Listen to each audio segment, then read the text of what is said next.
concept of apparent distance. apparent की spelling देखना सही है यहां पे, ठीक। डिस्टेंस का मतलब अगर ऊपर वाला नीचे को देखेगा तो डेप्थ और नीचे वाला ऊपर को देखेगा तो हाइट।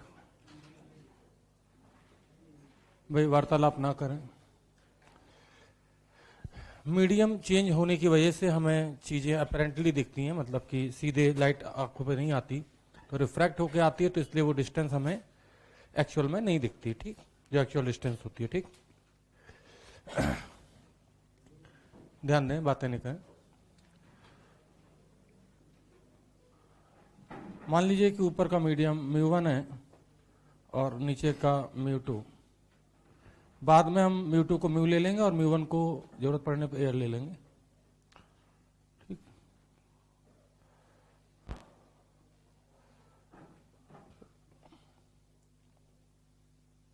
और कोई ऑब्जेक्ट अगर मान लीजिए यहां पे है, ऑब्जेक्ट कुछ भी हो सकता है, मछली हो सकती है, कोई सिक्का हो सकता है, नीचे पानी हो सकता है, ऊपर एयर हो सकती है, कोई दिक्कत। तो ये बात सच है कि यहां से लाइट रे चलेगी, लेकिन जैसे यहां पे बाउंड्री क्रॉस करेगी डेफिनेटली रिफ्रैक्ट करेगी, तो नॉर्मल से दूर हटेगी। और ये जो भाई साहब यहाँ पे ऑब्जर्वर, इनको ऐसा लगेगा कि लाइट रे यहां से ना आके यहां इसकी इमेज बनती हुई दिखाई देगी, क्योंकि रिफ्रैक्शन के बाद लाइट रे जहां मिले दैट इज कॉल्ड इमेज, है ना। रिफ्लेक्शन या रिफ्रैक्शन के बाद, ठीक। थोड़ा सा और अच्छा फोटो बना देता।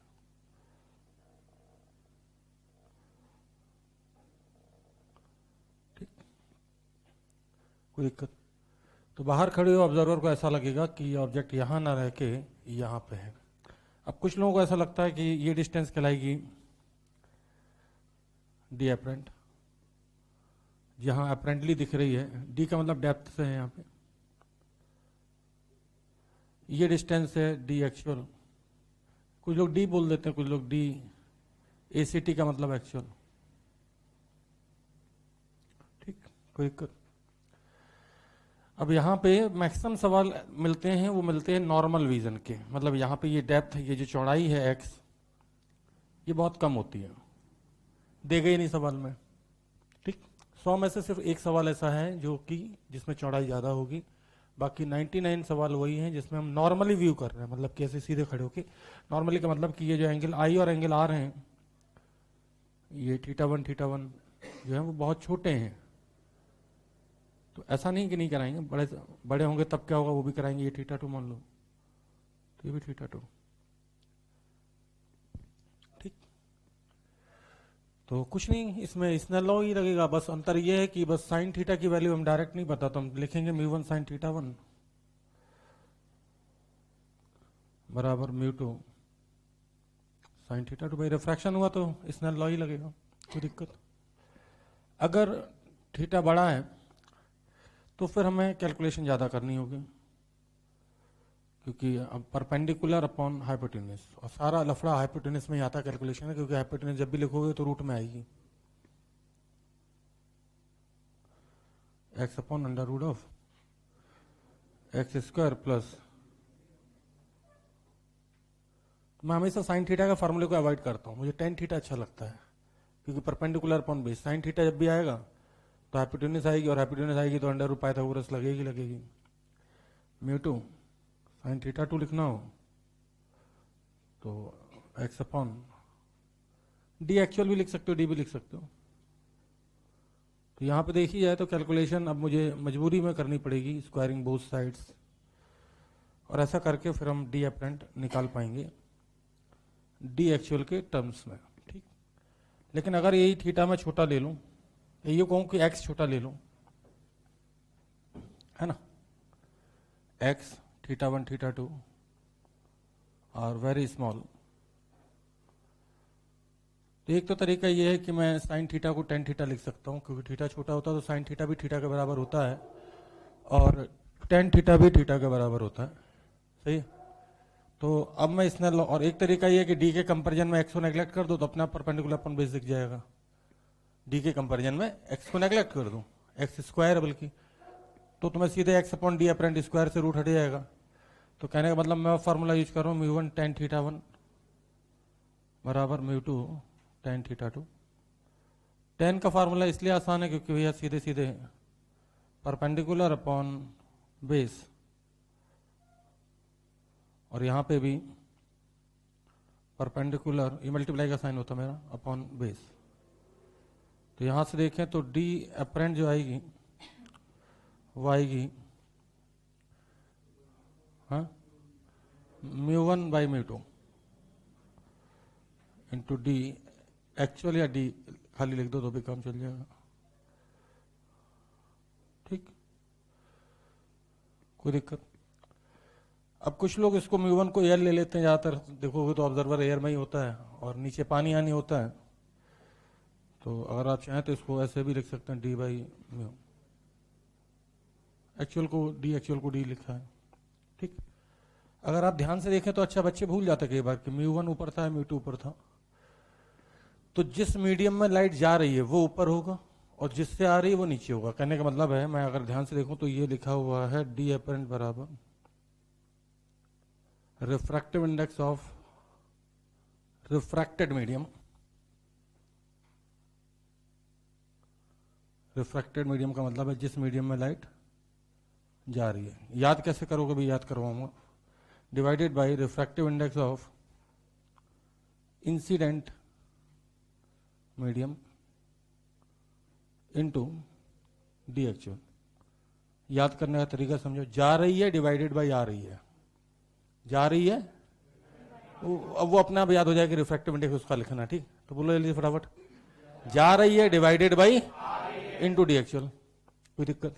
फिर बोलो, जा रही है डिवाइडेड बाय, तो रिफ्रैक्टिव इंडेक्स उसका ऊपर रखना जिस मीडियम में लाइट, क्योंकि ये जरूरी नहीं कि हमेशा पानी से एयर में जाए। यहां पानी ऊपर ग्लास हो सकता है, और ये भी जरूरी नहीं कि हमेशा ऑब्जर्वर ही मछली को देखे। मछली के पास भी आंख है तो मछली भी ऑब्जर्वर को देख सकती है। ठीक, कुछ लोग सोचते हैं कि डी अपेरेंट हमेशा डी एक्चुअल से छोटा आता है, उनका ये भ्रम है। अगर किसी केस में म्यू 1 बड़ा हो जाए म्यू 2 से, म्यू 1 बड़ा कर दें और म्यू 2 छोटा कर दें, तो डी एक्चुअल से डी अपेरेंट ज्यादा भी आ सकती है। कैसे आ सकती है देखो भाई, ये तो डिपेंड कर रहा है कि कौन देख रहा है और किसको देख रहा है।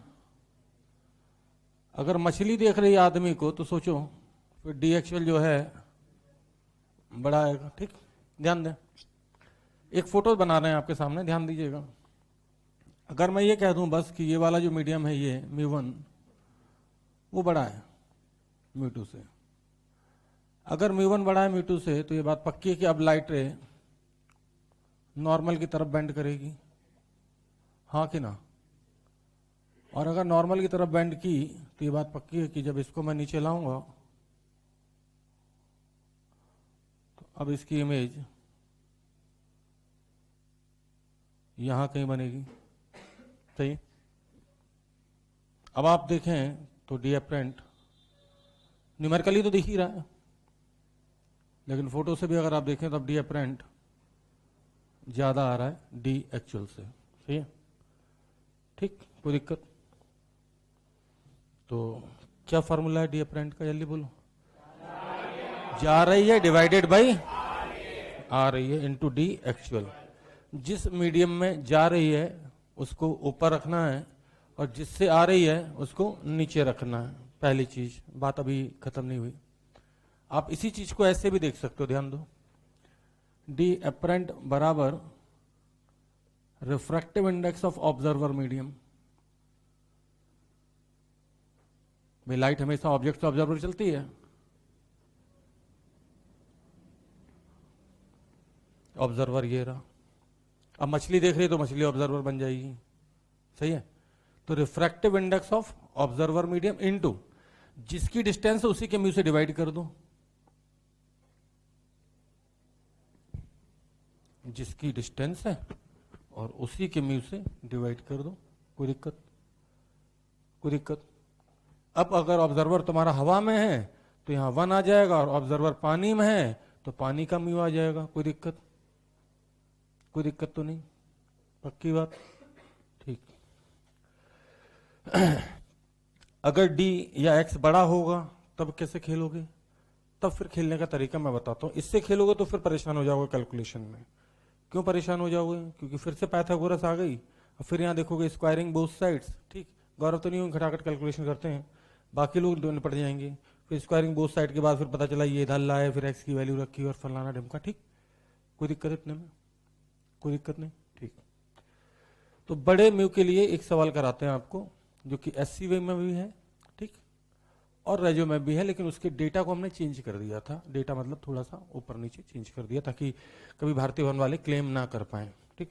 एक चीज और बताना है तुम्हें, अगर मान लो रास्ते में मल्टीपल मीडियम आ जाए, 1 2 3 4 5 6, तो एससीवी में जो सवाल है, जो टीचर कराते हैं वहां पे चालाकी क्या करते हैं कि ऑब्जेक्ट को भी एयर में रखते हैं और बीच में स्लैब डाल देते हैं ऐसे, ठीक, और ऑब्जर्वर भी एयर में होता है। उनकी ये चालाकी है, ठीक है, क्योंकि जैसे ही ऑब्जेक्ट का मीडियम और ऑब्जर्वर का मीडियम अलग किया तो आंसर सत्यानाश हो जाएगा, ठीक।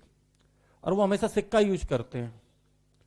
सिक्का इसलिए यूज करते हैं क्योंकि आदमी तो सिक्के को देख सकता, सिक्के की आंखें नहीं, तो सिक्का कहां से देखेगा, ठीक।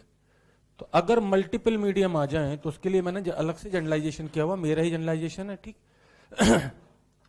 लोग क्या करते हैं, एक एक स्लैब की शिफ्ट निकालते हैं, एक की शिफ्ट, फिर दूसरे की शिफ्ट, फिर तीसरी शिफ्ट, और सारी शिफ्टों को ऐड करते हैं, फिर डी एक्चुअल में से माइनस करते हैं। वो तभी तक सही है जब तक ऑब्जर्वर और ऑब्जेक्ट दोनों एयर में हैं।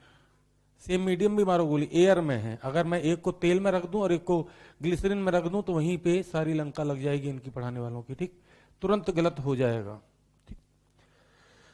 अच्छा, यहाँ पे आप देख ही सकते हो कि भाई इस डिस्टेंस को लोग बोलते हैं शिफ्ट, ये बताना भूल गया मैं।